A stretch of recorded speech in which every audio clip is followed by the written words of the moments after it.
I know I don't have the reach of the others on YouTube that are discussing the Stop Killing Games topic, but I figured I could at least do my part in helping. First and foremost, if you live in the EU or UK, head to the links in the description to sign the petition. Both petitions have cleared their threshold, but there's no way of telling how many of those signatures are legit, so it's best to make sure that there are as many people as possible signed on to them.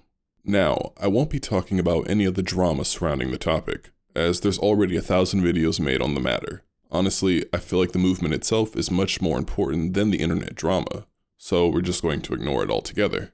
As a brief explanation of the Stop Killing Games movement, the SKG movement is all about keeping games that require an internet connection in some sort of a playable state after the game is no longer supported by the publisher and taken offline. The language in this movement is vague, and I think it's for a few reasons. And that's to give game developers and publishers options on how to achieve this and give legislatures the room to actually legislate.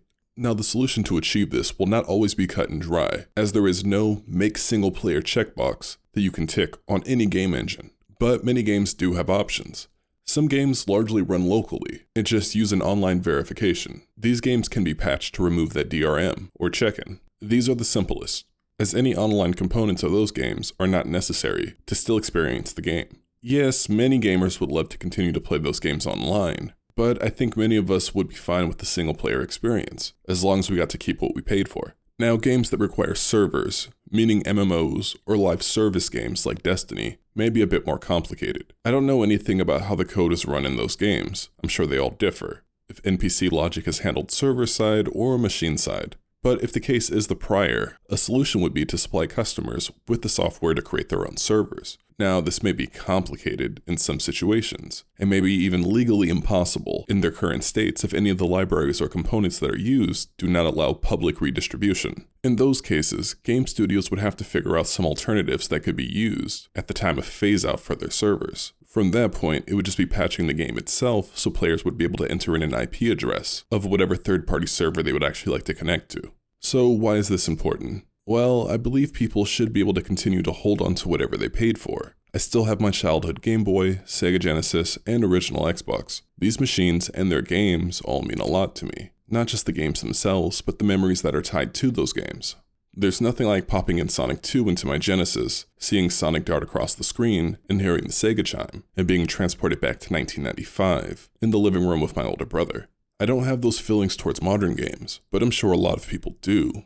And not only do I think they're entitled to the game that they paid for, but they're also entitled to relive those moments. As game developers, we create something more than just software. What we do is art, and art touches people and impacts people, creates experiences and communities. And I think the creators of those works have an obligation to ensure that their works are accessible to their patrons, because at the end of the day, that is the relationship between gamers and developers, artisan and patron. No matter how much big publishers want to commodify video games into just being a product, something that's easily reproducible, marketable, and exploitable to various other revenue streams, they're always going to be more than just that. Now, I would not be me if I wasn't rooting for this legislation for some more selfish reasons. That selfish reason is for this to eventually be expanded to game hardware. I've already made a video about game hardware failing, so refer to that video if you want to learn more about why your favorite consoles won't last forever.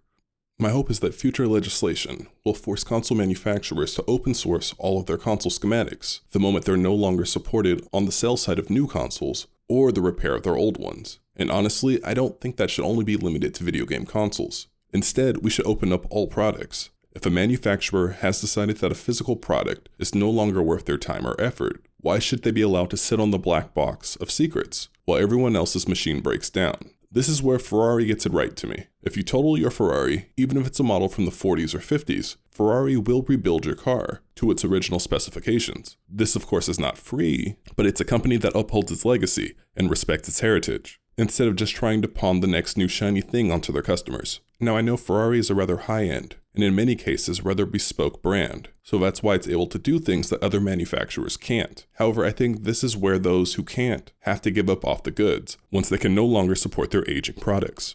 Think about it, how much more stressful would it be for Vita fans if the SD2 Vita was never made, and we were all dependent on those aging memory cards? We'd be in a panic, and Sony would never give up the information on how to create new ones, because there's no incentive, legally or from the market. So instead, we're all forced to sort of sit in this gray area with our Vitas, in order to maintain those consoles. So to me, Stop Killing Games is just a starting point for real consumer rights. People should be able to repair their own machines. Parts should be available, or at least the specifications and schematics to build new parts. Our society is built on the idea that something that is old is outdated and needs to be thrown away and replaced. But if it still fulfills your need, why? I daily drive a car that's almost a quarter of a century old. And while it does see the shop a bit more often than my wife's car, I love that car, and I hope to at least put another 100,000 miles on it. So for those in the EU and UK, sign those petitions, but don't just stop at games. We should have the right to fix and maintain and hold on to anything that we've rightfully purchased. Anyways, that's it for today. Thanks for watching, and thanks for your time.